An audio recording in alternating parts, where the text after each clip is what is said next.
Hello everyone, my name is Ravin Gupta, chemistry faculty of Motion Institute. हम continuously अपनी पढ़ाई कर रहे हैं और हमने पढ़ते पढ़ते अभी तक 4 चैप्टर्स कंप्लीट कर लिए हैं। पहला चैप्टर जो हमारा कंप्लीट हुआ था that is our chemical reaction and equation. उसके बाद हमने पढ़ा था एसिड, बेसिस एंड सॉल्ट। उसके बाद पढ़ा था हमने मेटल्स एंड नॉन मेटल। उसके बाद कार्बन एंड कंपाउंड्स। और आज हम स्टार्ट करेंगे last chapter of our crash course that is our periodic classification of the element.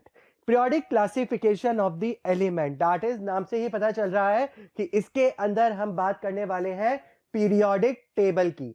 Periodic table आप सबने देखी ही होगी, आप सबने उसके बारे में सुना ही होगा। पीरियोडिक टेबल के अंदर क्या चीजें होती है? पीरियोडिक टेबल के अंदर हमारे सारे एलिमेंट्स प्रेजेंट हैं। सर्टन प्रॉपर्टी के अकॉर्डिंग हमने अपने जितने भी एलिमेंट्स है सबको क्या किया है? अरेंज किया है एक सिंगल जगह पर, जिससे कि हमको एक प्रॉपर एक तरीके का सिनेरियो मिल जाए जिसमें से किसी भी एलिमेंट के बारे में अगर हमको इंफॉर्मेशन गैदर करनी है तो बहुत इजीली हम उस इंफॉर्मेशन को गैदर कर सके।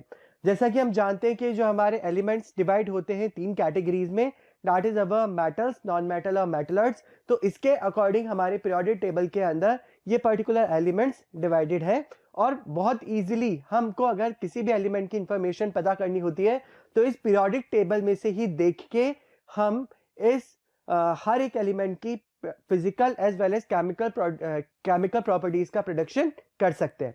सो आज हम इस पर्टिकुलर चैप्टर को स्टार्ट करेंगे और इसके अंदर सारी चीजें अपन देखने वाले हैं कि किस तरीके से पीरियोडिक टेबल का जन्म हुआ। मतलब किस तरीके से सोचना पड़ा कि हाँ, समथिंग इस टाइप का कुछ होना चाहिए जिसके थ्रू हमारी जो एलिमेंट्स जो हम डिस्कवर कर रहे हैं उनको हम एक जगह रख सकें और उनको एक बार में सारे एलिमेंट्स को क्या कर सकें? एनालाइज कर सकें। क्योंकि जब हमारे केमिकल रिएक्शंस होते हैं तो हमको बहुत सारी चीजें देखनी होती है कि कौन सा एलिमेंट किस एलिमेंट के साथ रिएक्ट करेगा, कौन सा एलिमेंट किस एलिमेंट के साथ रिएक्ट करके क्या समथिंग प्रॉपर्टीज क्रिएट करेगा। तो ये सारी चीजें तभी पॉसिबल हो सकती हैं जब हमारे सामने सारी चीजें प्रेजेंट हो। तो जो पीरियोडिक टेबल बनी थी हमारी, वो इस टाइप का ही हमारा काम आसान करने के लिए एक स्टेप था, जो कि कुछ उसके अर्ली अटेम्प्ट्स हुए थे। अर्ली अटेम्प्ट्स का मतलब ये है कि शुरू में ऐसा नहीं था जो अभी हम पीरियोडिक टेबल पढ़ रहे हैं वही आ गई थी, ऐसा नहीं है। शुरू में साइंटिस्ट ने पहले छोटा सोचा, फिर थोड़ा और बड़ा सोचा, फिर थोड़ा और बड़ा सोचा। पहले किसी और बेसिस पे हमारी पीरियोडिक टेबल बनती थी, फिर धीरे धीरे जैसे जैसे हम आगे बढ़ते गए वैसे वैसे हमारी पीरियोडिक टेबल के अंदर बहुत सारी चीजें चेंज होती गई। जो शुरू में जैसा कि जो टेबल आई थी वो डॉबे-राइनर ने दी थी, तो उस टेबल के अंदर करेक्शन हुए तो वो करेक्शन की टेबल आई न्यूलैंड्स की। फिर न्यूलैंड्स की टेबल के अंदर करेक्शन हुए तो वो फिर टेबल आई मेंडलीव्स की। मेंडलीव्स की करेक्शन हुए टेबल के अंदर, फिर हमारे आई मॉडर्न पीरियोडिक टेबल। तो इस तरीके से 3 से 4 साइंटिस्ट कंटिन्यूसली वर्क कर रहे थे जिससे कि हमको हमारी आज की मॉडर्न पीरियोडिक टेबल मिल पाए। तो इस पर्टिकुलर लेक्चर के अंदर जो हम देखने वाले हैं वो देखने वाले हैं अर्ली अटेम्प्ट्स। अर्ली अटेम्प्ट्स के अंदर हम देखेंगे कि किस तरीके से जो हमारे फर्स्ट साइंटिस्ट थे डॉबे-राइनर, उन्होंने अपना कॉन्सेप्ट दिया। उसके बाद अपन पढ़ेंगे न्यूलैंड्स के बारे में, क्या उनका कॉन्सेप्ट था पीरियोडिक टेबल को लेके। उसके बाद जो हमारा थर्ड अटेम्प्ट था वो था मेंडलीव्स के द्वारा, और जब मेंडलीव्स ने अपना अटेम्प्ट दे दिया उसके बाद जो हमारी मॉडर्न पीरियोडिक टेबल बन गई थी। हमने वहां पे हमारा कॉन्सेप्ट चेंज कर दिया था और नए कॉन्सेप्ट के साथ नई पीरियोडिक टेबल बना ली थी, जो पीरियोडिक टेबल हम आज पढ़ते हैं। ठीक है, तो एक एक करके सारी चीजें देखने वाले हैं इस पर्टिकुलर चैप्टर में। ध्यान से देखिए क्वेश्चन किस तरीके के बनते हैं। दैट इज डायरेक्ट आपसे ये पूछ सकता है कि मेंडलीव्स की पीरियोडिक टेबल के बारे में बताइए, डॉबे-राइनर की पीरियोडिक टेबल के बारे में बताइए, उनकी सोच क्या थी इसको लेके, उनके फॉल्ट्स क्या थे इसमें। इस तरीके के क्वेश्चन इसके अंदर से निकल के आते हैं। तो ध्यान से इनके कॉन्सेप्ट को पढ़िए, इनके एडवांटेजेस को पढ़िए और इनके ड्रॉबैक्स को पढ़िए। ठीक है, स्टार्ट करते हैं हम दैट इज इंट्रोडक्शन से। Introduction that is simple. Before the beginning of the 18th century when there were only 30 elements known। ठीक है, देखो शुरू में ऐसी कोई हमको जरूरत नहीं थी क्योंकि हमारे जो टोटल एलिमेंट्स थे वो क्या थे? 30 थे। ठीक है, अब 30 एलिमेंट्स को याद रखना बहुत ज्यादा सिंपल है। ठीक है, जनरली जो हमारे छोटे बच्चे होते हैं वो भी 20 एलिमेंट्स तक तो याद रख लेते हैं। तो क्या थे? 30 एलिमेंट्स थे, तो इतनी जरूरत नहीं पड़ी। लेकिन कंटिन्यूसली क्या हो रहे थे? एलिमेंट्स की डिस्कवरी हो रही थी, जिसकी वजह से एलिमेंट्स की क्वांटिटी इंक्रीज होती जा रही थी। और अब हमको क्या करना पड़ता था? अब हम क्या होने लगे थे, कंफ्यूज होने लगे थे, क्योंकि कंटिन्यूसली एलिमेंट्स की क्वांटिटी इंक्रीज हो रही थी। तो हमको कुछ ना कुछ ऐसा सिस्टम लाना था जिसके थ्रू हम सारे एलिमेंट्स को याद रख सकें। तो सेकंड पॉइंट हमको यही चीज बता रहा है, in later years when the number of the elements discover were increased, it become difficult to study them, so they made a periodic table. ठीक है, फिर हमारे दिमाग में एक कॉन्सेप्ट आया, दैट इज हम क्या बनाएंगे, पीरियोडिक टेबल बनाएंगे। अब इसको पीरियोडिक टेबल क्यों बोला, अभी धीरे धीरे इसके आपको रीजंस पता चल जाएगा कि इसको पीरियोडिक टेबल हम क्यों बोल रहे हैं।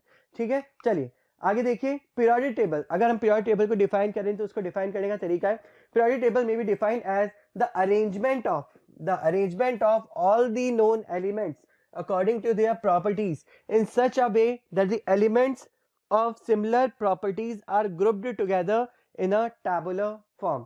ठीक है, periodic table क्या है, periodic table बेसिकली हमारा क्या है, अरेंजमेंट ऑफ एलिमेंट्स है। ठीक है, जितने भी एलिमेंट्स हमको पता थे हमने उन सारे एलिमेंट्स को अरेंज किया है, और उनको अरेंज करने का हमारा एक ये तरीका रहा है कि जो जो एलिमेंट्स की सिमिलर प्रॉपर्टीज है उन एलिमेंट्स को हम क्या कर देते हैं, साथ में इकट्ठा करके रख देते हैं। इसका मतलब यह है कि अगर मैंने अपने हमारी पीरियोडिक टेबल को सर्टेन सेक्शन में डिवाइड किया, उस सर्टेन सेक्शन के अंदर जो भी एलिमेंट्स प्रेजेंट है उन एलिमेंट्स की फिजिकल और केमिकल प्रॉपर्टीज ऑलमोस्ट क्या होती है, सेम होती है। तो हमें कोई भी एलिमेंट अगर चूज करना है तो हम उसको क्या करते हैं, सेक्शन वाइज चूज कर सकते हैं। ठीक है, अब पीरियोडिक टेबल से हमको क्या इजीनेस हो गई, इजीनेस ये हो गई कि इसके अंदर हमने जो एलिमेंट्स को अरेंज किया था उन एलिमेंट्स के जो सेक्शन थे उनके अंदर जो एलिमेंट्स प्रेजेंट थे उसमें जो एलिमेंट थे उनकी फिजिकल और केमिकल प्रॉपर्टीज क्या थी, सेम थी। तो जब भी हमको सर्टन टाइप की फिजिकल और केमिकल प्रॉपर्टीज के एलिमेंट्स चाहिए होते थे तो हम अपनी सुविधा के according certain type of element को क्या कर सकते थे, चूज कर सकते थे। ठीक है, तो हमने एक तरीके की क्या कर दी बेटा, यहाँ पे सॉर्टिंग कर दी। सॉर्टिंग में अपन क्या करते हैं, सॉर्टिंग में हम प्रॉपर्टीज के अकॉर्डिंग चीजों को अरेंज कर देते हैं, जिससे कि जब हम उनको कोई भी चीज हमको चूज करनी हो तो वो प्रोसेस हमारा क्या हो जाए, सिंपल हो जाए, हम ज्यादा कंफ्यूज ना हो। ठीक है, चलिए नेक्स्ट देखते हैं early attempts of the classification of the element. जो हमने पीरियोडिक टेबल की डेफिनेशन पढ़ी है वो आज की पीरियोडिक टेबल के अकॉर्डिंग है। ठीक है, कि जिसके अंदर हमने क्या किए हैं, एलिमेंट्स को अरेंज किया है अकॉर्डिंग टू देयर प्रॉपर्टीज। ठीक है, अब जो अपन पढ़ने वाले हैं वो पढ़ने वाले अर्ली अटेम्प्ट्स। अर्ली अटेम्प्ट्स का मतलब है शुरू में जो पीरियोडिक टेबल हम पढ़ते हैं वैसा बिल्कुल भी नहीं था। शुरू में एक कॉन्सेप्ट आया था, उस कॉन्सेप्ट को हमने क्या किया, फिर धीरे धीरे अडॉप्ट किया, अडॉप्ट करके उसके अंदर करेक्शन करते गए, कंटिन्यूसली करेक्शन करते गए, और एंड में जाके जो हमको मिला वो है हमारी मॉडर्न पीरियोडिक टेबल। तो अर्ली अटेम्प्ट के अंदर अपन यही चीज देखेंगे कि सबसे पहले क्या चीज हुई थी, साइंटिस्ट ने क्या दिमाग लगाया था और किस तरीके से उन्होंने अपनी पीरियोडिक टेबल दी थी अपने लॉजिक के साथ। फिर उसके अंदर अपन देखेंगे कि उनके उस पर्टिकुलर उनकी पीरियोडिक टेबल के अंदर एडवांटेज क्या थे, साथ में हम उसके डिसएडवांटेज भी देखेंगे और किस तरीके से डिसएडवांटेज को दूसरी पीरियोडिक टेबल के अंदर इंप्रूव किया गया, वो चीज भी अपन इन सारे अर्ली अटेम्प्ट्स में देखने वाले हैं। ठीक है, तो सबसे पहला जो अर्ली अटेम्प्ट था, जो सबसे पहले किसी ने कोशिश की थी पीरियोडिक टेबल बनाने की, वो थे हमारे डॉबे रायनर। और इनकी जो पीरियोडिक टेबल को अपन क्या बोलते हैं, डॉबे रायनर ट्राइड्स बोलते हैं। ट्राइड्स का मतलब क्या होता है, अभी अपन जैसे इसको समझेंगे। ट्राइड्स का मतलब जितना हमको समझ में आ रहा है, ट्राइड्स का मतलब होता है 3। ठीक है, ट्राई का मतलब क्या होता है, 3। ठीक है, तो 3 एलिमेंट से रिलेट करेगा ये पर्टिकुलर चीज। ठीक है, चलिए देखते हैं। In the year 1829 John Wolfgang Dobereiner, a German scientist, grouped the element with similar chemical properties into cluster of 3 called triads। ठीक है, डॉबेरायनर ने क्या किया, डॉबेरायनर ने 3 ऐसे एलिमेंट्स को सेलेक्ट किया। सेलेक्ट करने के बाद उन्होंने उसका क्लस्टर बनाया। क्लस्टर बनाने के मतलब तीनों को उन्होंने साथ में जमा दिया। ठीक है, साथ में जमाने का तरीका ये था कि उन्होंने उसके इंक्रीजिंग एटॉमिक मास के अकॉर्डिंग उनको जमाया। ठीक है, इंक्रीजिंग एटॉमिक मास को के अकॉर्डिंग जमाने का रीजन ये था, उनका ये कहना था कि अगर हम सिमिलर केमिकल प्रॉपर्टीज वाले एलिमेंट्स को इंक्रीजिंग एटॉमिक मास के अकॉर्डिंग जमाएंगे तो जो हमारा मिडिल वाला एलिमेंट है उसका जो एटॉमिक मास है, ठीक है, जो हमारा मिडिल वाला एलिमेंट है उसका जो एटॉमिक मास है वो दोनों साइड वाले एलिमेंट का क्या होगा, अर्थमेटिक मीन होगा। ठीक है, ऐसी उनकी थिंकिंग थी। ठीक है, तो ध्यान से इसको फर्स्ट पॉइंट को आप पढ़िए। That is in the year 1829 Dobereiner a German scientist grouped the elements with similar chemical properties into the cluster of three called trides। ठीक है, उन्होंने तीन एलिमेंट्स का क्लस्टर बनाया और उन्होंने उसको किस नाम से पुकारा, उन्होंने उसको ट्राइड्स के नाम से पुकारा। ठीक है, उसके बाद when element were arranged in order to their increasing atomic masses, यहां से ध्यान से पढ़ते जाइए, ध्यान से इंपॉर्टेंट चीजें इसके अंदर याद रखें। उन्होंने इसके अंदर फिर क्या किया, when elements were arranged in order of their increasing atomic masses, the atomic mass of the middle element was approximately the arithmetic mean of the other two elements of their type। जैसा कि मैंने आपसे बोला था कि उन्होंने क्या किया, जो तीन एलिमेंट्स का उन्होंने ग्रुप बनाया था उसको इंक्रीजिंग एटॉमिक मासेस के अकॉर्डिंग उन्होंने अरेंज किया। इंक्रीजिंग एटॉमिक मासेस अरेंज करने के बाद उन्होंने कॉन्सेप्ट दिया। कॉन्सेप्ट ये था कि अगर मैं जो दोनों साइड में वाले एलिमेंट है उन दोनों के एटॉमिक मास को कंबाइन करके उनका अर्थमेटिक मीन निकालूंगा तो वो जो हमारा एटॉमिक मास है वो जो निकलेगा वो एटॉमिक मास किसके इक्वल होगा, जो मिडिल वाला हमारा एलिमेंट है उसके एटॉमिक मास के इक्वल होगा। जैसे यहाँ पे देखिए कुछ एग्जांपल्स हैं, हमारे एलिमेंट्स हैं that is our lithium, sodium और पोटेशियम। लिथियम, सोडियम और पोटेशियम जानते हैं कि तीनों हमारे हाई रिएक्टिव मेटल्स हैं। हाई रिएक्टिव मेटल्स हैं मतलब क्या होगा, इनकी फिजिकल और केमिकल प्रॉपर्टीज ऑलमोस्ट क्या होंगी बेटा, सेम होंगी। ठीक है, तो इस तरीके से उन्होंने क्या किया, इंक्रीजिंग एटॉमिक मासेस में इनको अरेंज कर दिया, दैट इज 7, 23 और 39।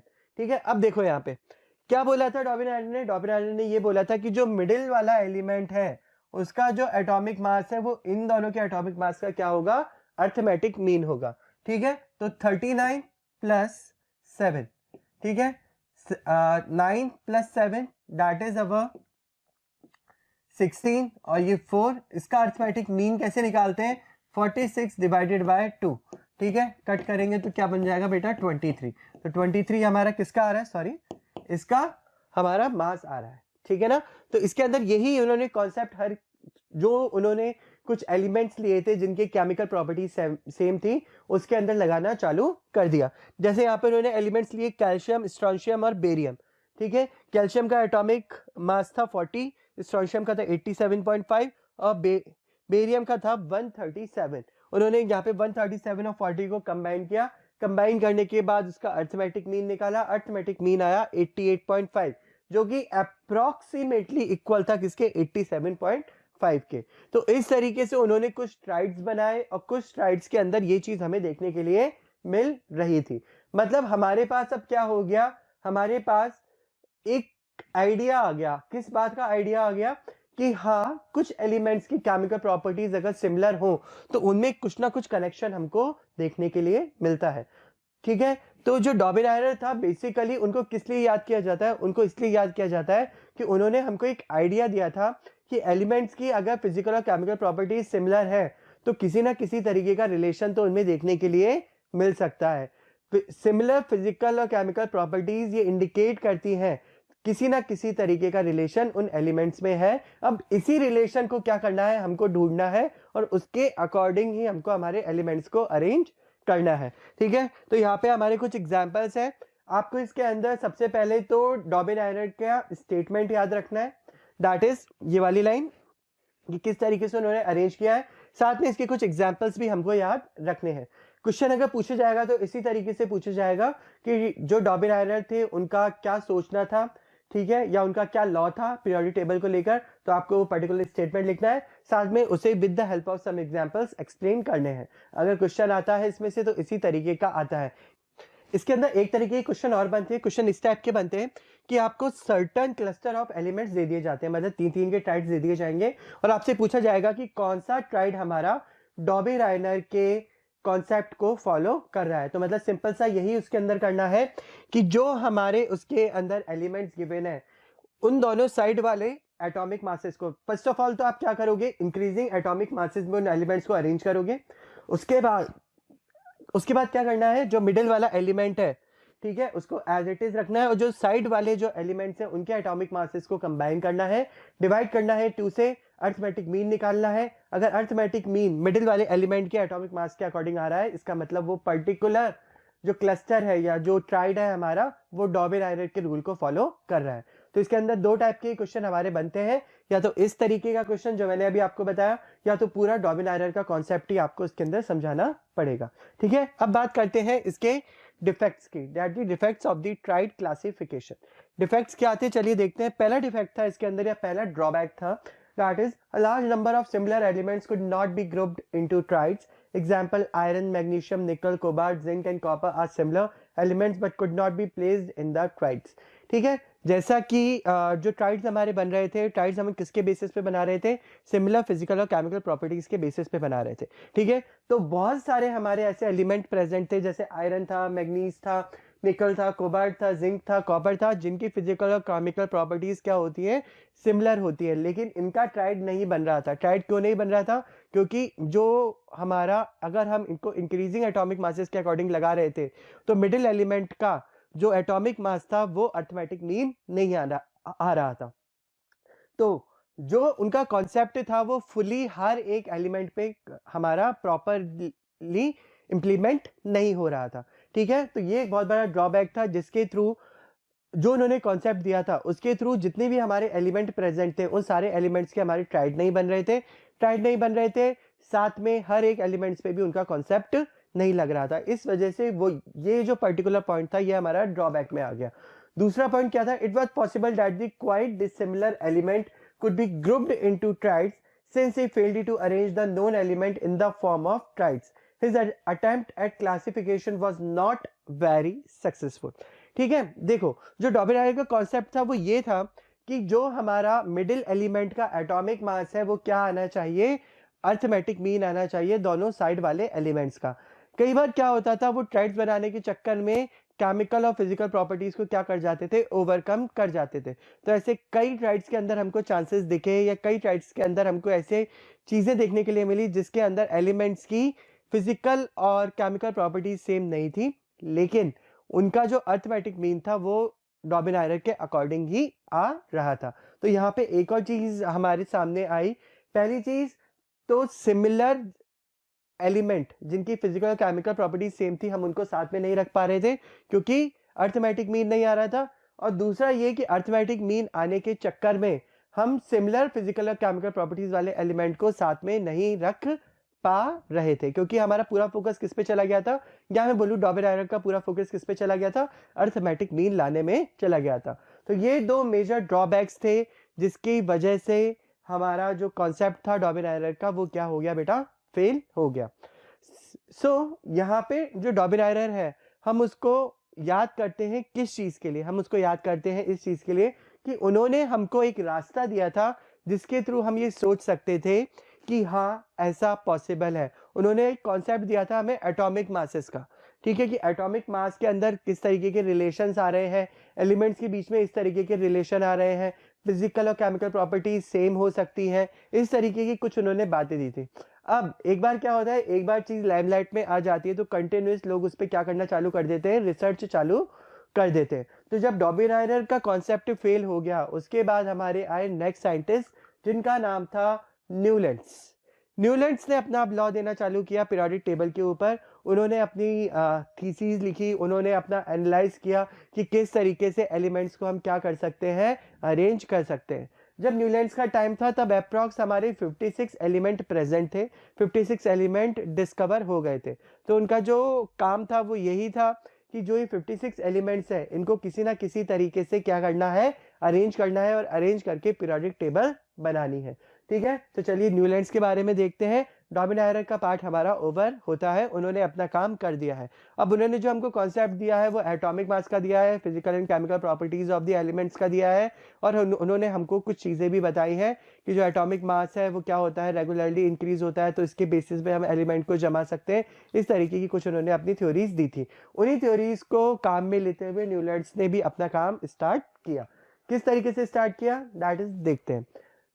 John Alexander Raina Newlands was a chemist as well as the lover of the music. ठीक है, जो हमारे न्यूलैंड्स थे वो एक बहुत अच्छे तो केमिस्ट थे, साथ में उनको म्यूजिक से भी बहुत ज्यादा प्यार था, और उनका ये म्यूजिक का प्यार हमको उनके लॉ के अंदर भी देखने के लिए मिलता है। किस तरीके से देखने के लिए मिलता है, that is Newlands arranged many of them known elements in the increasing order of their atomic masses. ठीक है, एक चीज याद रखना, किस प्रिंसिपल पे पीरियोडिक टेबल बना, ठीक है, वो हर एक साइंटिस्ट की आप याद रखोगे. जैसे फॉर एग्जांपल जो हमारा डॉबेनायर का था, तो उन्होंने किसके बेसिस पे अपने ट्राइड्स बनाए, एक तो एटॉमिक मास के अकॉर्डिंग और एक उनको अर्थमेटिक मीन के अकॉर्डिंग.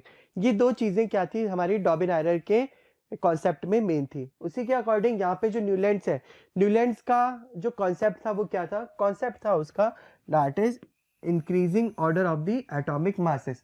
उन्होंने जो एलिमेंट्स को अरेंज किया वो किसके बेसिस पे किया, increasing order of the atomic masses के बेसिस पे किया.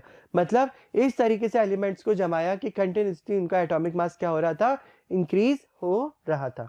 ठीक है, अब यहाँ पे देखिए, he started with the element having the lowest atomic mass, that is our hydrogen, and ended at thorium which was the 56th element. ठीक है, तो उन्होंने इंक्रीजिंग एटॉमिक मास के अकॉर्डिंग जमाया. सिंपल सी चीज है, इंक्रीजिंग एटॉमिक मास के according जमाया.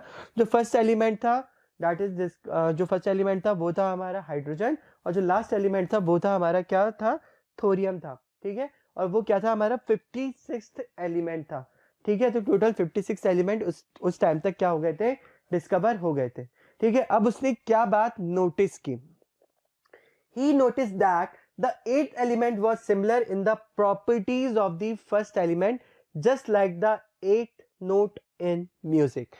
जब उसने एटॉमिक मास के अकॉर्डिंग एलिमेंट्स को अरेंज किया, तब उसने किस बात का नोटिस किया, उसने इस बात को नोट किया कि जो हमारा फर्स्ट एलिमेंट है, जब वो काउंट कर रहा है, जो हमारा फर्स्ट एलिमेंट है, और जब मैं काउंट करके एट्थ एलिमेंट पे जाता हूं, तो फर्स्ट और एट्थ एलिमेंट की जो केमिकल और फिजिकल प्रॉपर्टीज हैं वो क्या है, क्वाइट सिमिलर है. इसी तरीके का कॉन्सेप्ट लगता है हमारे किसके अंदर, हमारे म्यूजिक नोट्स के अंदर. म्यूजिक नोट्स में भी क्या होता है, म्यूजिक नोट्स होती है हमारी सा रे गा मा पा धा नी सा. ठीक है, तो जो हमारा फर्स्ट नोट है वही हमारा क्या होता है, एट्थ नोट होता है. तो यहाँ पे क्या हो रहा है, जो हमारे नोट्स हो रहे हैं वो क्या हो रहे हैं बेटा, रिपीट हो रहे हैं. तो इस तरीके का ही उन्होंने कॉन्सेप्ट इसके अंदर भी दिया. इस वजह से, क्योंकि इन्होंने जो हमारी एलिमेंट्स के अंदर जो उन्होंने नोटिसेबल थिंग देखी उसको उन्होंने म्यूजिक से रिलेट किया, इस वजह से उनको म्यूजिक लवर भी बोला जाता है, लवर ऑफ द म्यूजिक. ठीक है, तो म्यूजिक किस तरीके से उन्होंने अपनी पीरियोडिक टेबल के अंदर लाया, ये चीज को ये शो करता है. ठीक है, किस तरीके से शो कर रहा है, वो इसी तरीके से शो कर रहा है कि जो फर्स्ट और एट्थ एलिमेंट है वो अपनी फिजिकल और केमिकल प्रॉपर्टीज को क्या करते हैं, रिपीट करते हैं. जैसा कि म्यूजिक नोट्स के अंदर भी फर्स्ट और एट्थ नोट जो होता है वो हमारा रिपीट होता है उसी तरीके से. ठीक है, एक बार इस स्टेटमेंट को पढ़ के देखते हैं अपन. He noticed that the eighth element was similar properties to the first element. जो एट्थ एलिमेंट है और जो फर्स्ट एलिमेंट है उनकी जो प्रॉपर्टीज है वो क्या है, हमारी सिमिलर है, just like the eighth note in the music. ठीक है, जैसा कि हमारे म्यूजिक के अंदर देखने के लिए मिलता है. चलिए यहाँ पे देखिए, एग्जाम्पल के थ्रू समझते हैं, ज्यादा अच्छे से समझ में आएगा. चलो पहले स्टेटमेंट पढ़ते हैं. स्टेटमेंट क्या है, the eighth element after the lithium is sodium. In many of these chemical properties is similar to the lithium. Similarly, the eighth element after the sodium is the potassium, whose properties are similar to those of the sodium. ठीक है, चलो ये जो हमारे ऊपर statement लिखा है इसको हम इस पर्टिकुलर टेबल के अंदर देखते हैं. ये हमारी क्या है, ये हमारी न्यूलैंड्स की टेबल है जो उसने हमको दी थी. ठीक है, देखो यहाँ पे hydrogen, lithium, beryllium, boron, carbon, nitrogen, oxygen, इस तरीके से उन्होंने पूरी अपनी पीरियोडिक टेबल बनाई और 56 एलिमेंट्स को उन्होंने क्या कर दिया, इंक्रीजिंग एटॉमिक मास के अकॉर्डिंग अरेंज कर दिया. उसके बाद उन्होंने क्या बोला कि जो एट्थ एलिमेंट है वो फर्स्ट एलिमेंट की प्रॉपर्टी को क्या करता है, रिपीट करता है. तो फर्स्ट एलिमेंट कौन सा हो गया हमारा, मानो हाइड्रोजन हो गया. ठीक है, हाइड्रोजन से अब मैं गिनूंगा 1 2 3 4 5 6 7 8. तो हाइड्रोजन और फ्लोरीन की जो प्रॉपर्टीज होंगी वो क्या होंगी बेटा, सिमिलर होंगी. ठीक है, अगर मेरा एट्थ एलिमेंट फर्स्ट एलिमेंट में लिथियम मान रहा हूं, ठीक है, तो एट्थ एलिमेंट कौन सा होगा, इसको भी मैं काउंट करूंगा, दैट इज 1 2 3 4 5 6 7 8. एट्थ एलिमेंट कौन सा हो जाएगा बेटा, सोडियम हो जाएगा. अब लिथियम और सोडियम की जो केमिकल प्रॉपर्टीज और फिजिकल प्रॉपर्टीज होती हैं वो क्या होती है बेटा, ऑलमोस्ट सेम होती है। उसी तरीके से अगर मैं कार्बन को फर्स्ट एलिमेंट मान रहा हूं तो मेरा 8th एलिमेंट कौन सा होगा? 1 2 3 4 5 6 7 8। ठीक है, तो 8th एलिमेंट हमारा कौन सा हो जाएगा? ये वाला हो जाएगा। तो इस तरीके से उन्होंने अपना कॉन्सेप्ट दिया था कि जो फर्स्ट एलिमेंट है और जो 8th एलिमेंट है उनकी फिजिकल और केमिकल प्रॉपर्टीज ऑलमोस्ट क्या होंगी? सेम होंगी। ठीक है, जैसा हमारे म्यूजिक नोट में होता है। तो अब इसके अंदर उन्होंने एक कॉन्सेप्ट दे दिया, इंक्रीजिंग एटॉमिक मास के अकॉर्डिंग उन्होंने अपनी चीजें एलिमेंट्स को जमा दिया और ये वाला स्टेटमेंट उन्होंने दे दिया।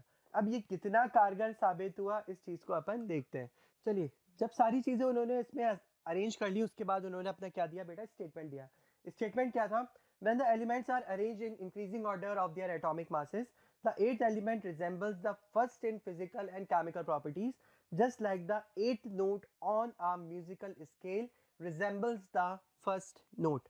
ठीक है, सिंपल सी वही चीज लिखी है, एक लैंग्वेज में लिखी है, जो चीज अभी अपन समझ रहे हैं कि जो हमारे एलिमेंट्स हैं अगर हम उनको इंक्रीजिंग एटॉमिक मास में अरेंज करेंगे तो जो हमारा फर्स्ट एलिमेंट है और जो हमारा 8th एलिमेंट है उसकी फिजिकल और केमिकल प्रॉपर्टीज क्या होंगी? ऑलमोस्ट सिमिलर होंगी।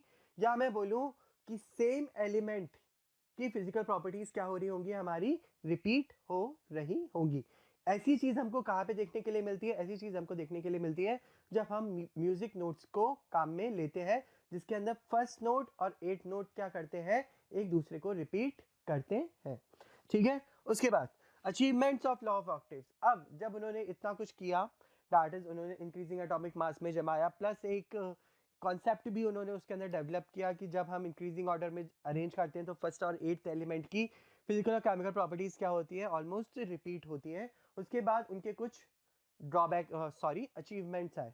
ठीक है, उनके कुछ चीजें हमको उसमें से पॉजिटिव दिखी। वो क्या चीजें थी? चलिए देखते हैं। पहली चीज तो ये दिखी, the law of octaves was the first logical attempt to classify element on the basis of their atomic weight. ठीक है, इनका जो अटेम्प्ट था हमारा, इन्होंने जो हमको पीरियोडिक टेबल दी थी, एक तरीके का लॉजिकल अटेम्प्ट लग रहा था। लॉजिकल अटेम्प्ट का मतलब ये था कि जब हम उसको एनालाइज करते थे तो हमको हाँ दिखता था कि हाँ ऐसा हो रहा है। जैसे डॉबिन एरर का था, तो उन्होंने रैंडमली कोई से भी एलिमेंट्स को उन्होंने उठा के उनके जो एटॉमिक मासेस थे उनके एवरेज निकालना चालू कर दिए। तो वो एक तरीके का लॉजिकल अटेम्प्ट नहीं है, क्योंकि एटॉमिक मास के अकॉर्डिंग हम चीज़ों को डिवाइड नहीं कर सकते। जो इंपॉर्टेंट चीज़ थी वो ये थी कि सिमिलर एलिमेंट्स हमारे का क्या बने? क्लस्टर बने। लेकिन डॉबिन आयरन के जो ट्राइड्स बने थे उसके अंदर ये चीज़ हमको देखने के लिए नहीं मिल रही थी। लेकिन जब न्यूलैंड्स ने इस तरीके का अटेम्प्ट दिया हमको, या इस तरीके का सिनेरियो दिखाया, तब हमको उनका जो अटेम्प्ट लगा वो क्या लगा? लॉजिकल लगा कि हाँ कुछ इसके अंदर लॉजिक अपन देख सकते हैं, हाँ ऐसा हो रहा है। ठीक है, जब हम इंक्रीजिंग एटॉमिक मासेस के अकॉर्डिंग कर रहे हैं और जो हमारा फर्स्ट और 8th एलिमेंट है वो अपनी फिजिकल और केमिकल प्रॉपर्टीज को क्या कर रहा है? रिपीट कर रहा है। दूसरी चीज हमको इसके अंदर क्या देखने के लिए मिली? पीरियोडिसिटी देखने के लिए मिली। इंपॉर्टेंट चीज है पीरियोडिसिटी। पीरियोडिसिटी क्या होती है? देखो, एक होता है हमारा पीरियोडिक चेंज। पीरियोडिक चेंज क्या होता है? पीरियोडिक चेंज हमारा उस टाइप का चेंज होता है जो सर्टेन टाइम इंटरवल के बाद कंटिन्यूसली क्या होता है? रिपीट होता है। उसी तरीके से हमारी क्या होती है बेटा? पीरियोडिसिटी भी होती है। पीरियोडिसिटी का मतलब ये होता है कि सर्टन नंबर ऑफ एलिमेंट्स के बाद जब एलिमेंट्स अपनी प्रॉपर्टीज को क्या करता है? रिपीट करता है। जैसे कि इसके अंदर हमको देखने के लिए मिल रहा था, क्या देखने के लिए मिल रहा था? जो फर्स्ट एलिमेंट, जो 8th एलिमेंट था, वो फर्स्ट एलिमेंट की क्या कर रहा था? फिजिकल और केमिकल प्रॉपर्टीज को रिपीट कर रहा था। ठीक है, तो इसके अंदर हमको क्या देखने के लिए मिलती है? पीरियोडिसिटी देखने के लिए मिलती है। तो यहाँ पे लिखा है periodicity of the elements was recognised for the first time. पहली बार हमको इस टाइप की पीरियोडिसिटी देखने के लिए मिली थी किसके अंदर? न्यूलैंड्स लॉज ऑफ ऑक्टेव या न्यूलैंड्स पीरियोडिक टेबल के अंदर। ठीक है, चलिए आगे देखते हैं डिफेक्ट्स। डिफेक्ट्स का मतलब ड्रॉबैक्स। ड्रॉबैक्स क्या था? This law could be best applied only up to the element calcium. ठीक है, इसका जो सबसे बड़ा ड्रॉबैक निकल के आया था वो ये निकल के आया था कि जो हमारे न्यूलैंड्स का ये सर्टेन कॉन्सेप्ट था ये हमारे केवल कैल्शियम तक ही अप्लाई होता था। कैल्शियम के बाद चीज़ें क्या हो जाती थी? अगली हो जाती थी। उसके बाद हमको ये कॉन्सेप्ट देखने के लिए नहीं मिल रहा था। और जो कैल्शियम था उसका जो एटॉमिक मास था वो अप्रॉक्स 40 था। तो मतलब बहुत जल्दी ही उसका ये जो लॉ था वो जब हम फर्स्ट टू 8 एलिमेंट पे मूव करते हैं तो बहुत जल्दी उसका ये लॉ क्या हो जाता था, अनसक्सेसफुल हो जाता था। उसके बाद in order to fit elements into its table, Newlands adjust two elements in the same column. ठीक है, for example, cobalt and nickel were placed in the same position and in the same columns as the fluorine, chlorine and bromine. ठीक है, देखो यहाँ पे ये हमारा क्या है, ये हमारी टेबल है। ठीक है, इस टेबल के अंदर देखो यहाँ पे हमारा कोबाल्ट और निकल आ गया। ठीक है, कोबाल्ट और निकल किसके साथ में आ रहा है, हाइड्रोजन, फ्लोरीन, क्लोरीन और ब्रोमीन के साथ में आ रहा है।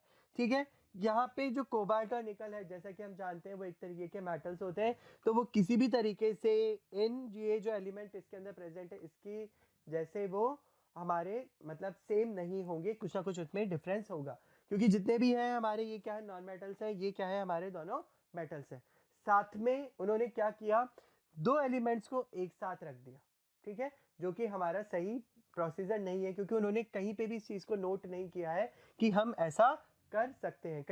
कहीं पे भी उन्होंने अपने लॉस के अंदर ये चीज नहीं बताई है कि ऐसा करने के पीछे रीजन क्या है। सिंपली उनका दिमाग के अंदर एक ही चीज थी कि 8th एलिमेंट जो है वो फर्स्ट एलिमेंट के फिजिकल और केमिकल प्रॉपर्टीज को क्या करना चाहिए, रिपीट करना चाहिए। तो उसी के बेसिस पे उन्होंने अपनी पीरियोडिक टेबल बनाई, और जब वो ये पीरियोडिक टेबल बना रहे थे तो उन्होंने कुछ इस तरीके की अनवांटेड थिंग्स भी की जो उन्होंने अच्छे से एक्सप्लेन नहीं की। तो जब उन्होंने कोबाल्ट और निकल को एक साथ में रखा तो दो चीजों के अंदर डिफरेंस आने लगा। कौन कौन सी दो चीजें थी, एक तो सेम कॉलम के अंदर उन्होंने दो एलिमेंट्स को साथ में रख दिया, उसके पीछे उन्होंने इसके कोई रीजन नहीं दिया। साथ में जिस कॉलम में, कॉलम किसको बोलते हैं, इस चीज को, जिस कॉलम में कोबाल्ट और निकल आ रहे थे उस कॉलम में बाकी सारे हमारे नॉन मेटल से केवल कोबाल्ट और निकल ही हमारा क्या था, मेटल्स था। ठीक है, तो वहां पे जो सिमिलर प्रॉपर्टीज वाला कॉन्सेप्ट था वो पूरी तरीके से क्या हो रहा था, फेल हो रहा था। उसके बाद क्या है, चलिए देखते हैं नेक्स्ट ड्रॉबैक क्या था। That is our third drawback. Iron which resembles cobalt and nickel in properties was placed far away from these element। ठीक है, अब यहाँ पे देखो दैट इज आयरन हमारा यहाँ पे प्रेजेंट है और कोबाल्ट और निकल हमारा कहाँ पे है, यहाँ पे प्रेजेंट है। ठीक है, तो अगर अपन पीरियोडिक टेबल के अकॉर्डिंग देखें तो जो हमारा आयरन मेटल है वो कोबाल्ट और निकल से क्या है, काफी दूर है। लेकिन न्यूलैंड ने क्या बोला था कि सिमिलर एलिमेंट हमारे क्या आएंगे, हमेशा साथ में आएंगे। अगर कोबाल्ट निकल आयरन यहाँ की बजाय अगर यहाँ पे प्रेजेंट होता तो ज्यादा ठीक होता, क्योंकि आयरन की जस्ट नीचे आ गया। ठीक है, तो एक हमारे पास कॉलम बन जाता जिसके अंदर सेम टाइप के एलिमेंट्स प्रेजेंट होते, लेकिन ऐसा पॉसिबल नहीं हुआ। तो इसके पीछे का वो रीजन नहीं दे पाए कि वो ऐसा क्यों कर रहे हैं, क्यों कोबाल्ट और निकल आयरन से बहुत दूर जा रहा है, क्यों सिमिलर प्रॉपर्टीज होने के बावजूद भी हमें कोबाल्ट और निकल को दूर रखना पड़ रहा है। ठीक है, उनका जो सिंपल फोकस था वो इसी चीज पे था कि जो फर्स्ट एलिमेंट है, जो 8th एलिमेंट है, उसकी प्रॉपर्टीज क्या होनी चाहिए, रिपीट होनी चाहिए, और उस पर्टिकुलर प्रॉपर्टी को फॉलो कराने के लिए वो इस टाइप की मिस्टेक्स कंटिन्यूसली क्या हो रही थी, पीरियोडिक टेबल के अंदर देखने के लिए मिल रही थी। ठीक है, चलिए थर्ड के बाद fourth, know places were left for the unknown elements and so many elements occupied wrong position, that is why the attempt was rejected. ठीक है, जहाँ पे हमारे इतने सारे ड्रॉबैक्स थे वहाँ पे एक ड्रॉबैक ये भी था कि जैसे उन्होंने अपनी जो पीरियोडिक टेबल बनाई थी वो एकदम फुली पैक थी, दैट इज 56 एलिमेंट की उनकी पीरियोडिक टेबल थी, और उनका ऐसा मानना था कि आगे जाके और कोई एलिमेंट डिस्कवर नहीं होगा। ठीक है, इस वजह से जो उनकी पीरियोडिक टेबल थी वो 56 एलिमेंट पे क्या हो जाती थी, स्टॉप हो जाती थी। उन्होंने अपनी पीरियोडिक टेबल के अंदर ऐसा कोई कॉन्सेप्ट नहीं दिया जिसके थ्रू अगर आगे जाके नए टाइप के एलिमेंट्स डिस्कवर हो तो उन्हें किस तरीके से अपनी पीरियोडिक टेबल के अंदर अरेंज किया जाए। ठीक है, और जो उनका पूरा कॉन्सेप्ट था वो इसी बेसिस पे था कि जो फर्स्ट और 8th एलिमेंट है उनको अपनी प्रॉपर्टीज को रिपीट करना है। इस वजह से कई एलिमेंट्स गलत कॉलम में चले जाते थे, कई एलिमेंट्स हमारे प्रॉपर पोजीशन पे नहीं आ पाते थे, और उनके जो एटॉमिक मास थे उनके अंदर भी डिफरेंस आना चालू हो गए थे। इस वजह से जो उनका अटेम्प्ट था उसको क्या करना पड़ा, हमको रिजेक्ट करना पड़ा। लेकिन लेकिन लेकिन जब न्यूलैंड्स का ये अटेम्प्ट रिजेक्ट हुआ तो उसके अंदर हमको एक बहुत ही इंपॉर्टेंट बात पता चल गई थी, that is our periodicity of the element. First time हमको किसी एलिमेंट्स को अरेंज करने पर किसी ने ये बताया कि जो हमारे एलिमेंट्स होते हैं वो अपनी पीरियोडिक प्रॉपर्टीज, सॉरी फिजिकल और केमिकल प्रॉपर्टीज को क्या करते हैं, पीरियोडिकली रिपीट करते हैं। तो यहाँ से हमको जो कॉन्सेप्ट मिला वो मिला पीरियोडिसिटी का कॉन्सेप्ट, जिसको आगे जाके हमारे जो नेक्स्ट साइंटिस्ट थे दैट इज अवर मेंडलीव्स, उन्होंने अडॉप्ट किया और उन्होंने अडॉप्ट करके उन्होंने अपनी पीरियोडिक टेबल बनाई। ठीक है, तो डॉबेरायर ने जो अपनी पीरियोडिक टेबल बनाई थी वो किसके कॉन्सेप्ट पे बनाई थी, एटॉमिक मासेस के अकॉर्डिंग पे बनाई थी और ट्राइड्स के कॉन्सेप्ट पे बनाई थी। यहाँ पे जो हमारे क्या कहते थे न्यूलैंड्स थे, न्यूलैंड्स ने भी अपनी पीरियोडिक टेबल जो बनाई वो हमारे एटॉमिक मासेस के अकॉर्डिंग ही बनाई। ठीक है, लेकिन उन्होंने फिजिकल और केमिकल प्रॉपर्टीज का भी अच्छे से ध्यान रखा, कोशिश की कि जो हमारे एलिमेंट्स हैं वो इंक्रीजिंग एटॉमिक मास के अकॉर्डिंग हम जमाएं और फिजिकल और केमिकल प्रॉपर्टीज ऑटोमेटिकली एक के नीचे एक आती रहे जो सिमिलर एलिमेंट्स हैं हमारे उसके। ठीक है, नेक्स्ट जो हमारे साइंटिस्ट थे वो थे हमारे कौन से, मेंडलीव्स। मेंडलीव्स ने अब यहाँ पे एक बहुत ही अच्छी चीज की, कौन सी चीज की, देखो यहाँ पे मेंडलीव्स ने जो अपनी पीरियोडिक टेबल बनाई उनको कॉन्सेप्ट तो पता चल गया था कि जब एटॉमिक मास के अकॉर्डिंग हम एलिमेंट्स को अरेंज करते हैं तो एक टाइम ऐसा आता है जब एलिमेंट्स अपनी फिजिकल और केमिकल प्रॉपर्टीज को क्या करने लग जाता है, रिपीट करने लग जाता है। तो उन्होंने क्या किया, उन्होंने जितने भी एलिमेंट्स नोन थे सारे एलिमेंट्स के एटॉमिक मास लिखे, सारे एलिमेंट्स की फिजिकल प्रॉपर्टीज लिखी, सारे एलिमेंट्स की केमिकल प्रॉपर्टीज लिखी और उन्होंने फिर उनको अरेंज करना चालू किया in increasing atomic mass and similar chemical and physical properties के अकॉर्डिंग। ठीक है, मेंडलीव्स का जो अटेम्प्ट था वो बहुत ही ज्यादा लॉजिकली था। क्यों था लॉजिकली, क्योंकि उन्होंने जितने भी एलिमेंट्स प्रेजेंट थे सबके बारे में इंफॉर्मेशन गैदर की, सबकी फिजिकल और केमिकल प्रॉपर्टीज को कंपेयर किया और उसके अकॉर्डिंग उन्होंने अपनी पीरियोडिक टेबल को बनाया। जहां पे न्यूलैंड्स के अंदर हमको क्या देखने के लिए मिल रहा था, उन्होंने केवल इंक्रीजिंग एटॉमिक मास के अकॉर्डिंग अरेंज किया था और हमको एक कॉन्सेप्ट ही दिया था कि जब इंक्रीजिंग एटॉमिक मास के अकॉर्डिंग हम अरेंज करते हैं तो जो एलिमेंट्स हैं वो अपनी फिजिकल और केमिकल प्रॉपर्टीज को रिपीट करते हैं। ठीक है, वहां पे ये कॉन्सेप्ट था। यहाँ पे क्या कॉन्सेप्ट है, यहाँ पे उन्होंने पहले से ही जो इसकी फिजिकल और केमिकल प्रॉपर्टीज थी उनको अच्छे से एनालाइज किया और जो हमारे सिमिलर केमिकल और फिजिकल प्रॉपर्टीज वाले एलिमेंट्स थे अब उनको इसने अरेंज करना चालू किया, किसमें, इंक्रीजिंग एटॉमिक मासेस में। ठीक है, सो चलिए देखते हैं। Dmitry Ivanovich Mendeleev, a Russian chemist, was the first to make a very significant contribution in the formation of the periodic table. ठीक है, जो हमारे ये साइंटिस्ट थे इनका जो अटेम्प्ट है वो अटेम्प्ट हमारा क्या होता है, बहुत ही ज़्यादा सिग्निफिकेंट की कैटेगरी में आता है। क्यों आता है, क्योंकि उन्होंने बहुत सारी चीज़ों को अपनी पीरियोडिक टेबल के अंदर इन्वॉल्व किया था और जो इनकी पीरियोडिक टेबल बनी थी वो बहुत ही ज़्यादा इंफॉर्मेटिव थी। ठीक है, उसके अंदर बहुत ज़्यादा हमारे क्या थे, उसके अंदर बहुत ज़्यादा चीज़ें सिंपलेक्स फॉर्म में थी। जो नई चीज़ें बाद में डिस्कवर हुई उसको भी किस तरीके से अरेंज करना है इस बारे में भी उन्होंने अपनी पीरियोडिक टेबल के अंदर बताया था। इसका मतलब जितनी प्रॉब्लम्स हमको न्यूलैंड्स पीरियोडिक टेबल के अंदर थी वो सारी प्रॉब्लम्स इन्होंने क्या कर दी थी, वैनिश कर दी थी। सारी चीज़ें जो न्यूलैंड्स पीरियोडिक टेबल के अंदर हमको प्रॉब्लम क्रिएट कर रही थी वो सारी प्रॉब्लम्स मेंडलीव्स पीरियोडिक टेबल के आते ही क्या हो गई थी, ओवरकम हो गई थी। इस वजह से जो इनका हमारा कॉन्सेप्ट बताया गया है या जो इनका कंट्रीब्यूशन बताया गया है उसे क्या बोला गया है, वेरी सिग्निफिकेंट कंट्रीब्यूशन। मतलब उन्होंने जो हमको सोच दी थी उसी सोच को हमने क्या किया, हमारी जो मॉडर्न पीरियोडिक टेबल थी उसके अंदर धीरे धीरे आगे बढ़ाया। ठीक है, किस तरीके से आगे बढ़ाया, जब हम पीरियोडिक टेबल की बात करेंगे तब अपन इस चीज को डिस्कस करेंगे। चलिए देखते हैं। तो हमारे जो मेंडलीव्स थे उनका जो कंट्रीब्यूशन था वो बहुत ही ज़्यादा सिग्निफिकेंट था। बहुत ही ज़्यादा सिग्निफिकेंट का मतलब पीरियोडिक टेबल के अंदर एक तरीके की क्रांति ला दी थी। ठीक है, देखो यहाँ पे मेंडलीव्स पीरियोडिक लॉ में बी स्टेटेड एज, क्या था इनका law, when elements are arranged in order to their increasing atomic masses, elements with similar properties are repeated after certain regular intervals. This repetition of the properties of the elements after certain regular intervals is called periodicity of the properties. ठीक है, अगर इनकी law की बात करें तो law एकदम simple है। लॉ क्या कह रहा है? लॉ यही कह रहा है कि जब हम एटॉमिक मास के, इंक्रीजिंग एटॉमिक मास के अकॉर्डिंग एलिमेंट्स को अरेंज करते हैं, एलिमेंट्स को अरेंज करने के बाद हम जब उसको अच्छे से एनालाइज करते हैं तो हमको ये चीज़ का पता चलता है। किस चीज़ का पता चलता है? कि जो एलिमेंट्स हैं वो अपनी प्रॉपर्टीज को क्या कर रहे हैं?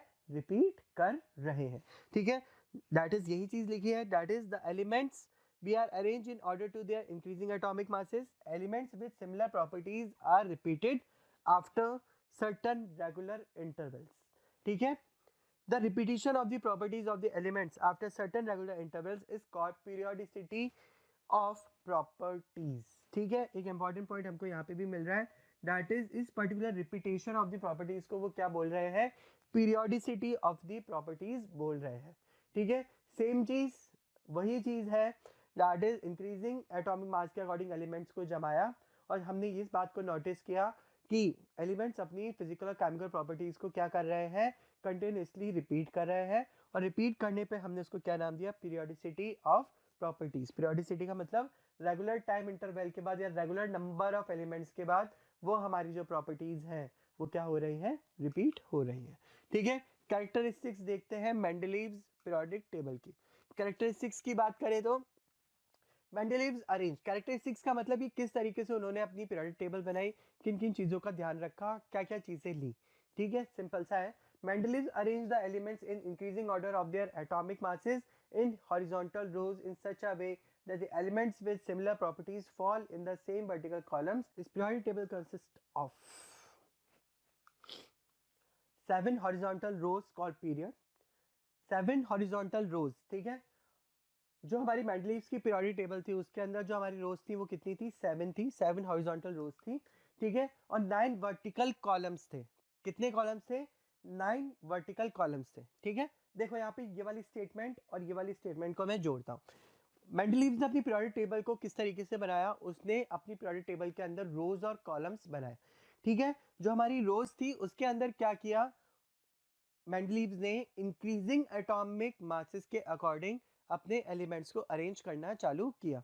ठीक है, कंटिन्यूसली वो क्या कर रहे थे? रोज के अंदर, जो उनके पास रोज थी उसके अंदर इंक्रीजिंग एटॉमिक मास के अकॉर्डिंग एलिमेंट्स को अरेंज कर रहे थे। ठीक है, कितनी रोज में किया? 7 हॉरिजॉन्टल रोज में किया। ठीक है, और उनके पास कॉलम्स कितने थे? 9 वर्टिकल कॉलम्स थे। तो कंटिन्यूसली वो क्या करते थे? एलिमेंट्स को अरेंज करते थे, और जब एक पर्टिकुलर टाइम आता था उसके बाद वापस से वो क्या करते थे? जैसे फॉर एग्जांपल यहाँ पे देखो, ये थी उनकी पीरियोडिक टेबल। ठीक है, तो उन्होंने क्या किया? एलिमेंट्स को रखना चालू किया। ठीक है, 1 2 3 4 5 6 7 8। ठीक है, यहाँ पे जब हमारे ये कॉलम्स खत्म हो गए तो वापस से क्या किया उन्होंने? पीछे की साइड में आए, वापस से एलिमेंट्स को रखना चालू किया। अब यहाँ पे जो हमारे एलिमेंट्स को अपन कंटिन्यूसली रखते जा रहे हैं वो किसके अकॉर्डिंग रख रहे हैं? इंक्रीजिंग एटॉमिक मासेस के अकॉर्डिंग रख रहे हैं। ठीक है, अब जो भी एलिमेंट्स की सिमिलर फिजिकल और केमिकल प्रॉपर्टीज थी वो इन पर्टिकुलर रोज के अंदर क्या आ जाता था? हमारे आके अरेंज हो जाता था। जैसे फॉर एग्जांपल हमने एलिमेंट्स को अरेंज किया, अरेंज करने पे इंक्रीजिंग एटॉमिक मास के अकॉर्डिंग हम क्या करते जा रहे हैं? उसको अरेंज करते जा रहे हैं। तो जो हमारे ग्रुप्स बन रहे हैं, जो हमारे कॉलम्स बन रहे हैं, उनके अंदर जो एलिमेंट्स प्रेजेंट है उनकी फिजिकल और केमिकल प्रॉपर्टीज क्या होंगी बेटा? सिमिलर होंगी। ऐसा मेंडलीव्स का सोचना था। आई थिंक आप रिलेट कर पा रहे हो 7 रोज और 9 कॉलम्स में। ठीक है, ये तो रोज जो हमारी हॉरिजॉन्टल प्रेजेंट है वो तो हमारी रोज कहलाएंगी, और जो ये हमारी वर्टिकल प्रेजेंट है ये हमारी क्या कहलाएंगी बेटा? कॉलम कहलाएंगी। ठीक है, उसी तरीके से जो हमारी मॉडर्न पीरियोडिक टेबल होती है उसके अंदर भी अपन यही चीज देखते हैं कि उसके अंदर हमारी क्या है? पीरियड्स और ग्रुप्स हैं। ठीक है, तो वहाँ वही चीज हमको यहाँ पे भी देखने के लिए मिलती है। यहीं से हमारा वो जो मॉडर्न पीरियोडिक टेबल का है वो कॉन्सेप्ट उठाया गया है। सो यहाँ पे देखो मेंडलीव्स ने क्या बोला? मेंडलीव्स ने ये बोला कि जब हम एलिमेंट्स को इंक्रीजिंग एटॉमिक मास के अकॉर्डिंग अरेंज करते हैं और उसको इस पीरियोडिक टेबल में जमाते हैं, तो जब हम इंक्रीजिंग एटॉमिक मास के अकॉर्डिंग उसको अरेंज करके और पूरे एलिमेंट्स को हम यहाँ पे इकट्ठा कर देते हैं, उसके बाद हम किस चीज़ को एनालाइज करते हैं? हम इस चीज़ को एनालाइज करते हैं कि जो जो हमारे सिमिलर फिजिकल और केमिकल प्रॉपर्टीज वाले एलिमेंट्स थे वो सर्टन रो के अंदर क्या हो गए? हमारे अरेंज हो गए। ठीक है, सिंपल सा फंडा है। क्या फंडा है? जब हम इंक्रीजिंग एटॉमिक मास के अकॉर्डिंग पीरियोडिक टेबल, इस पर्टिकुलर टेबल के अंदर एलिमेंट्स को अरेंज करते हैं, तो जिन जिन एलिमेंट की सेम फिजिकल केमिकल प्रॉपर्टीज हैं वो हमारी कॉलम्स के अंदर क्या हो जाती है, ऑटोमेटिकली अरेंज हो जाती हैं। तो इसके अंदर यही चीज बताई गई है, इस स्टेटमेंट को पढ़ो ध्यान से। Mendeleev's arrange the elements in increasing order of their atomic masses in horizontal rows in such a way, ठीक है, ये पे लिखा है in such a way that the elements with similar properties fall in the same vertical column, ठीक है, जिन elements की सिमिलर प्रॉपर्टीज है वो हमारे वर्टिकल कॉलम्स के अंदर अरेंज हो जाती है, ठीक है। अब देखो यहाँ पे एक और चीज है, इसके अंदर जो हमारी रोज है वो कितनी है, 7 हॉरिजॉन्टल रोज है, जिसको हम क्या बोलते हैं, पीरियड्स बोलते हैं, ठीक है, हम इनको क्या बोलते हैं, पीरियड्स बोलते हैं। और जो हमारी 9 वर्टिकल कॉलम्स है उनको हम क्या बोलते हैं बेटा, ग्रुप्स बोलते हैं, ठीक है। 7 हॉरिजॉन्टल रोज जो है वो हमारी क्या कहलाएंगी, पीरियड्स कहलाएंगी, और जो 9 वर्टिकल कॉलम्स है वो हमारे क्या कहलाएंगे, ग्रुप्स कहलाएंगे, ठीक है। अब इसमें क्या है, 9 वर्टिकल कॉलम्स है, उन्होंने उसको नंबर दिए, that is 1 2 3 4 5 6 7 8 and 0। 9th group नहीं है यहाँ पे, जो 9th ग्रुप है उसको हमने किससे रिप्रेजेंट किया, 0 ग्रुप से रिप्रेजेंट किया। ये 0 ग्रुप उन्होंने क्यों लगाया, अभी इसको अपन इसके एडवांटेजेस के अंदर देखेंगे कि 0 ग्रुप हमारा किस तरीके से काम करता है। तो टोटल इसके अंदर कितने ग्रुप हैं बेटा, 9 ग्रुप है, जिसके अंदर टोटल 8 ग्रुप तो है, और जो 9th ग्रुप है वो हमारा कौन सा है, 0 ग्रुप है, ठीक है। देखो यहाँ पे except 8 and 0 group, each group is divided into sub groups, ठीक है। हमारा जो 8th ग्रुप है और जो हमारा 0 ग्रुप है, उन दोनों ग्रुप्स को छोड़ के जितने भी बाकी के हमारे ग्रुप्स हैं, दैट इज 1 2 3 4 5 6 और 7, ये सातों ग्रुप जो है इसको भी हमने सब ग्रुप्स में डिवाइड किया। कौन कौन से दो सब ग्रुप्स थे, दैट इज ए जो हमारे थे रिप्रेजेंटेटिव एलिमेंट, और बी थे हमारे ट्रांजिशन एलिमेंट्स। देखो यहाँ पे ये थे हमारे ग्रुप्स, ठीक है। तो टोटल इसके अंदर कितने हैं, 9 ग्रुप्स हैं हमारे। उसके बाद इसके अंदर जो हमारी रोज है वो कितनी है बेटा, हॉरिजॉन्टल रोज वो कितनी है, 7 है, ठीक है। इसके अंदर जो हमारे ग्रुप्स थे दैट इज 1 2 3 4 7 तक कंटिन्यूसली आप देख पा रहे होगे कि ए और बी के फॉर्म में हमने क्या किया, हर एक ग्रुप को क्या कर दिया, डिवाइड कर दिया, ठीक है। अब इसके अंदर एक और चीज हमारी आती है कि इसके अंदर अगर अपन इस पर्टिकुलर एलिमेंट की बात करेंगे तो हम इसको किस तरीके से रिप्रेजेंट करेंगे, फर्स्ट ए की फॉर्म में, ठीक है।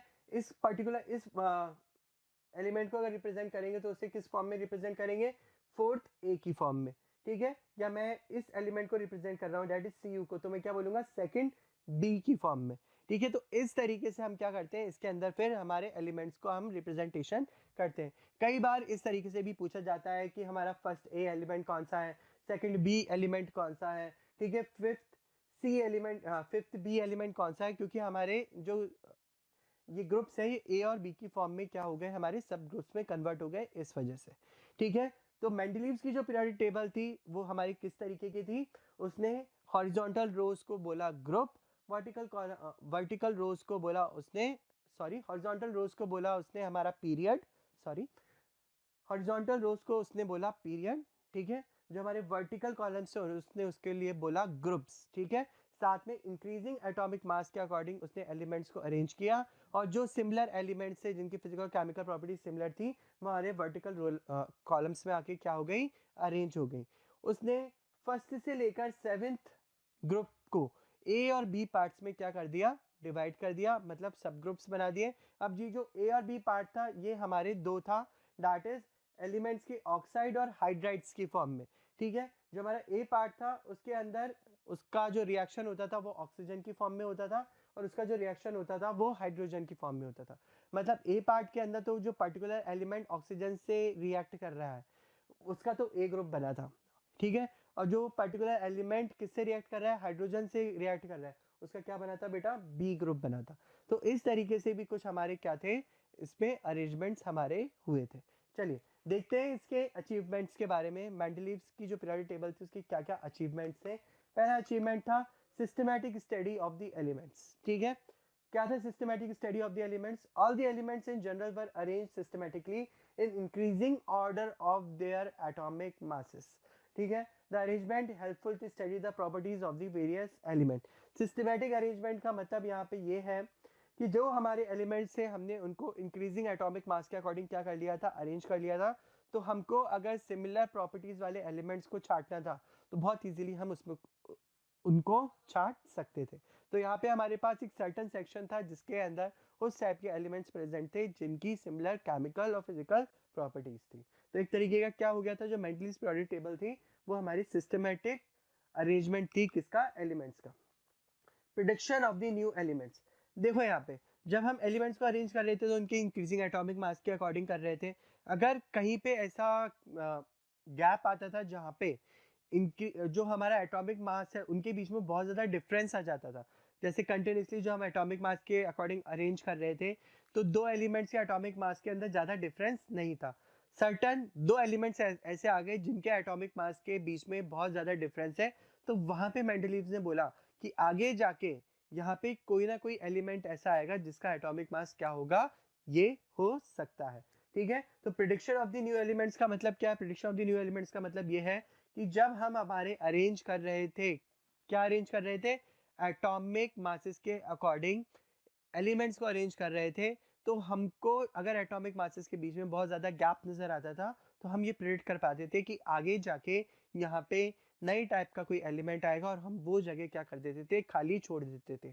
ठीक है, तो इसके अंदर यही चीज़ लिखी है, Mendeleev predicted the properties of the some unknown elements and the left gap for these elements to be filled as when discovered. ठीक है, for example scandium, gallium and germanium.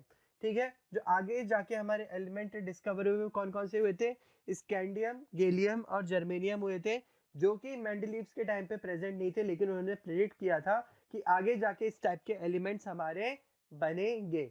ठीक है, उन्होंने क्या किया, वो जगह खाली छोड़ दी और उस जगह पे उन्होंने that is were not known at that time, Mendeleev already name these elements as eka boron, eka aluminium and eka silicon.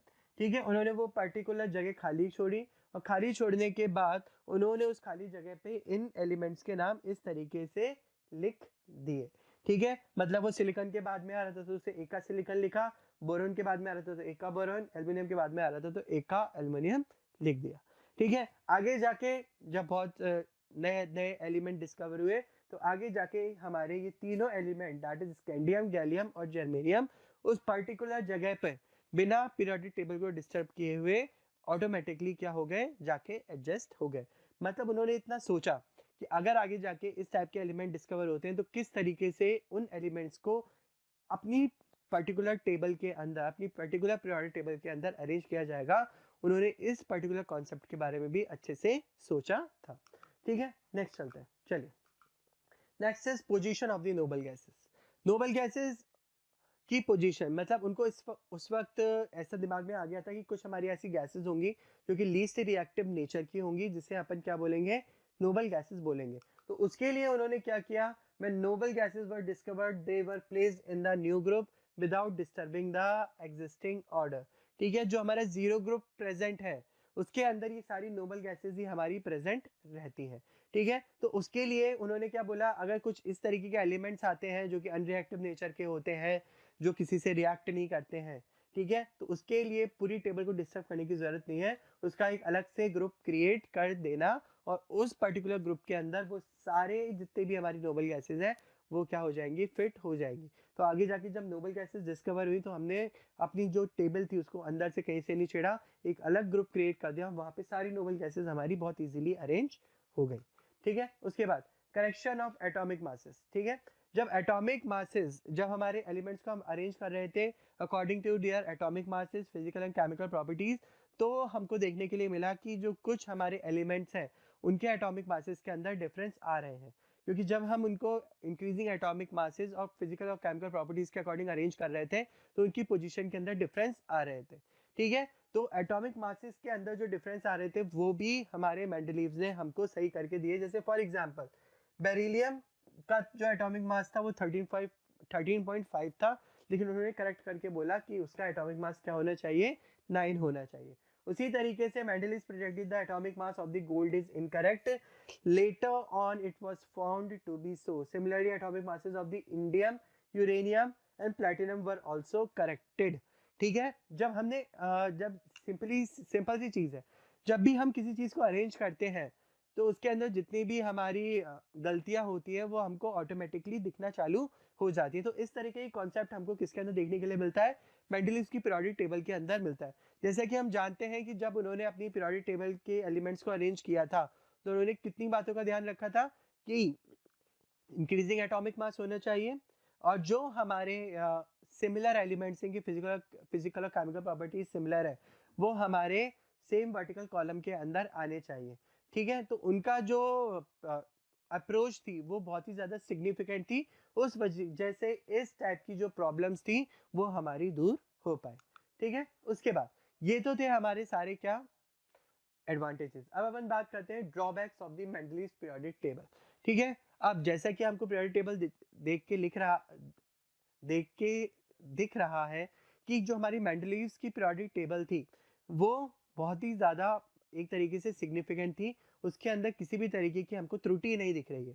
ठीक है, किसी भी तरीके की प्रॉब्लम हमको फेस नहीं आ रही है, क्योंकि उसने हर चीज़ की है जो ल्यूलैंड्स की पीरियोडिक टेबल के अंदर नहीं थी। उसने जो हमारे नए एलिमेंट डिस्कवर होंगे वो किस तरीके से अरेंज किए जाएंगे ये भी बताया। फिजिकल और केमिकल प्रॉपर्टीज जो सिमिलर थी उन एलिमेंट को साथ में रखा। वर्टिकल कॉलम के अंदर हमारे सिमिलर एलिमेंट्स प्रेजेंट थे, लेकिन फिर भी बहुत सारे ड्रॉबैक्स इसके अंदर प्रेजेंट थे। कौन कौन से ड्रॉबैक्स थे चलिए देखते हैं। Position of hydrogen was uncertain. जो हमारा हाइड्रोजन है वो शुरू से ही क्या रहा है, अनसर्टेन कंडीशन में रहा है। एट प्रेजेंट की भी बात करें जो मॉडर्न पीरियोडिक टेबल है उसके अंदर जो हमारा हाइड्रोजन है वो है तो एक तरीके का नॉन मेटल, लेकिन लिखा किसके साथ जाता है, मेटल के साथ लिखा जाता है, उसी के ग्रुप में प्रेजेंट रहता है, क्योंकि इसकी जो प्रॉपर्टीज है वो हमारी मेटल से भी रिलेट करती है और हमारे नॉन मेटल से भी रिलेट करती है। इस वजह से इसकी जो पोजीशन है वो केवल मेंडलीव्स की पीरियोडिक टेबल के अंदर नहीं, केवल हमारी जो मॉडर्न पीरियोडिक टेबल है उसके अंदर भी अभी अनसर्टेन ही है। ठीक है, तो ड्रॉबैक्स के अंदर जो फर्स्ट जिसके अंदर ड्रॉबैक निकल के आता है वो इसी का निकल के आता है, that is position of the hydrogen was uncertain. It resembles with first A group alkali metals element and seventh A halogen group element. ठीक है, जो हमारा हाइड्रोजन है वो फर्स्ट ए ग्रुप जिसके अंदर हमारे एल्कली मेटल्स प्रेजेंट है उनके साथ भी रिजेंबल करता है। एल्कली मेटल्स का मतलब हो गया हमारा लिथियम हो गया, सोडियम हो गया, पोटेशियम हो गया, उसके साथ भी रिजेंबल करता है। और जो हमारे हेलोजेंस हैं, हेलोजेंस कौन कौन से होते हैं, जैसे क्लोरीन हुआ, हमारा फ्लोरीन हुआ, ये हमारे क्या हो गए, हेलोजेंस हो गए। इनके साथ भी क्या करता है, रिजेंबल करता है। इस वजह से हम क्या हो जाते हैं, बहुत ज़्यादा कंफ्यूज हो जाते हैं कि जो हमारा हाइड्रोजन है हम उसको फर्स्ट ए ग्रुप में रखें या हम उसको सेवेंथ ए ग्रुप में हेलोजन के साथ रखें। ठीक है, उसके बाद position of the isotope. Isotopes हमारे क्या होते हैं, आइसोटोप्स हमारे उस टाइप के एलिमेंट्स होते हैं जिनकी केमिकल प्रॉपर्टीज तो सेम होती हैं लेकिन फिजिकल प्रॉपर्टीज क्या होती हैं, डिफरेंट होती है। किस वजह से डिफरेंट होती हैं समझो। आइसोटोप्स हमारे उस टाइप के एलिमेंट्स होते हैं जिनका एटॉमिक नंबर तो क्या होता है बेटा, सेम होता है, लेकिन इनका जो मास नंबर होता है वो क्या होता है, डिफरेंट होता है। ठीक है, मास नंबर का मतलब हो गया, मतलब आइसोटोप्स हमारे सेम एलिमेंट्स के ही क्या होते हैं, एक तरीके के पार्ट होते हैं जिसके अंदर एटॉमिक मास के अकॉर्डिंग उनका वो क्या होते हैं, डिफरेंट होते हैं। जैसे फॉर एग्जांपल ये हमारे आइसोटोप्स हैं, जैसे हाइड्रोजन का 1 है, उसके बाद आता है हमारा हाइड्रोजन का 1 2, उसके बाद आता है हमारा हाइड्रोजन का 1 3। ठीक है, अब ये तीनों क्या है बेटा, आइसोटोप है। ठीक है, किस तरीके से आइसोटोप है, इसके अंदर हमारा एक प्रोटॉन है और एक इलेक्ट्रॉन है, इसके अंदर हमारा एक प्रोटॉन है, एक न्यूट्रॉन है और एक हमारा क्या है, इलेक्ट्रॉन है। ठीक है, अब हमारे इसके अंदर क्या हुआ, एक न्यूट्रॉन एक्स्ट्रा ऐड हो गया, इसके अंदर हमारे 2 न्यूट्रॉन प्रेजेंट है। अब न्यूट्रॉन हम जानते हैं कि न्यूट्रॉन हमारे प्रोटॉन के बराबर ही होते हैं। ठीक है, उनका जो मास होता है वो प्रोटॉन के क्या होता है, एकदम बराबर होता है। तो अगर एटॉमिक मास का डिफरेंस देखें तो वो बहुत ज्यादा क्या होगा, हाई होगा। ठीक है, जो हमारे आइसोटोप्स हैं वो है तो हाइड्रोजन के ही, ठीक है, मतलब है तो वो हाइड्रोजन, लेकिन उनके एटॉमिक मास के अंदर क्या होगा, कंटिन्यूसली बहुत ज्यादा डिफरेंस होगा due to the presence of neutrons. ठीक है, लेकिन एलिमेंट क्या है हमारा, सेम है। अब जो मेंडलीव्स ने अपनी पीरियोडिक टेबल बनाई थी वो किसके अकॉर्डिंग बनाई थी, वो बनाई थी एटॉमिक मासेस के अकॉर्डिंग। अब सेम एलिमेंट के अगर एटॉमिक मास अगर डिफरेंट है तो उनको पीरियोडिक टेबल में क्या मिलनी चाहिए थी, अलग अलग जगह मिलनी चाहिए थी, लेकिन क्योंकि वो सेम एलिमेंट के थे इस वजह से उनको अलग जगह नहीं मिली। तो जो एटॉमिक मास का कॉन्सेप्ट हम कंटिन्यूसली फॉलो कर रहे थे, उसको मेंडलीव्स की पीरियोडिक टेबल के अंदर जब आइसोटोप का केस आया तो वहां पे वो उस चीज को फॉलो नहीं कर पाया। ठीक है, तो isotopes of the elements have the similar chemical properties but different atomic masses. Since basis of the periodic table was increasing atomic masses, so isotopes should be placed separately, but no separate place was given to the isotope. ठीक है, क्योंकि हमारी जो Mendeleev's थी, Mendeleev की periodic table थी, वो atomic masses के अकॉर्डिंग ही हमने बनाई थी। अब क्योंकि आइसोटोप्स के जो मासेस थे उनके अंदर कंटिन्यूसली वो इंक्रीज हो रहे थे, कंटिन्यूसली उनके अंदर बड़ा बड़ा डिफरेंस आ रहा था, लेकिन आइसोटोप्स के अंदर आइसोटोप्स को मेंडलीव्स की पीरियोडिक टेबल के अंदर जगह नहीं दी गई। ठीक है, तो यहाँ पे ये वाला जो कॉन्सेप्ट था आइसोटोप्स के अंदर क्या हो जाता है बेटा, फेल हो गया। ठीक है, उसके बाद anomalous pair of certain element.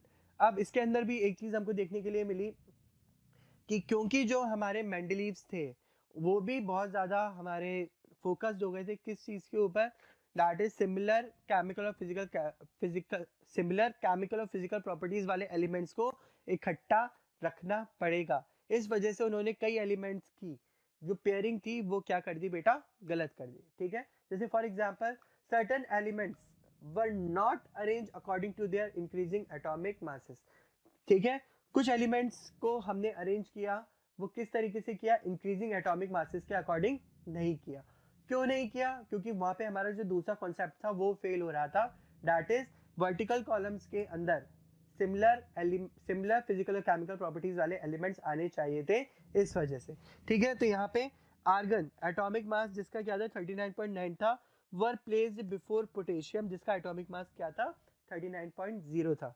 ठीक है, तो यहाँ पे क्या हुआ, जो हमारे मेंडलीव्स की पीरियोडिक टेबल थी उसके अंदर उन्होंने थोड़ा सा घपला कर दिया। घपला किस तरीके का किया, जो हमारा आर्गन था उसको पहले रख दिया किससे, पोटेशियम से। ठीक है, जो कि गलत था क्योंकि उनकी जो पीरियोडिक टेबल थी वो इंक्रीजिंग एटॉमिक मास के अकॉर्डिंग थी। तो इंक्रीजिंग एटॉमिक मास के कॉन्सेप्ट के अकॉर्डिंग जो हमारा पोटेशियम था उसको क्या आना चाहिए था बेटा, उसको बाद में आना चाहिए था, और आर्गन को सॉरी जो आर्गन था उसको बाद में आना चाहिए था, पोटेशियम को क्या आना चाहिए था, पहले आना चाहिए था।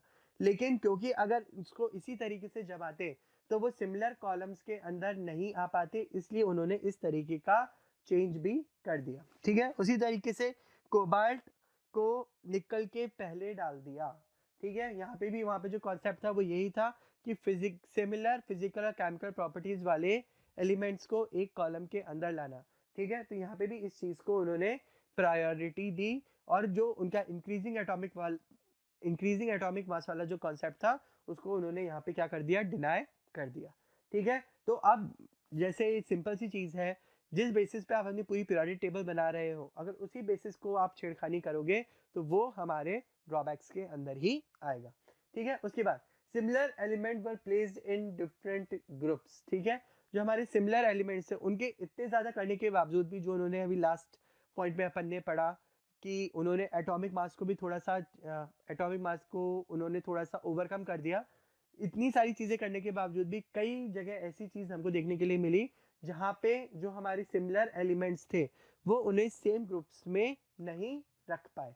जैसे फॉर एग्जांपल बेरियम और लेड हमारे सिमिलर एलिमेंट है, कॉपर और मरकरी हमारे सिमिलर एलिमेंट है, उसी तरीके से प्लैटिनम और गोल्ड हमारे सिमिलर एलिमेंट है, लेकिन वो सेम ग्रुप के अंदर प्रेजेंट नहीं थे। ठीक है, तो यहाँ पे क्या हो जाता है, एक बहुत बड़ा क्वेश्चन उठ जाता है कि ऐसा क्यों हो रहा है, क्यों हमारे सिमिलर एलिमेंट एक ग्रुप के अंदर नहीं आ रहे हैं। ठीक है, उसके बाद dissimilar elements were placed in the same group.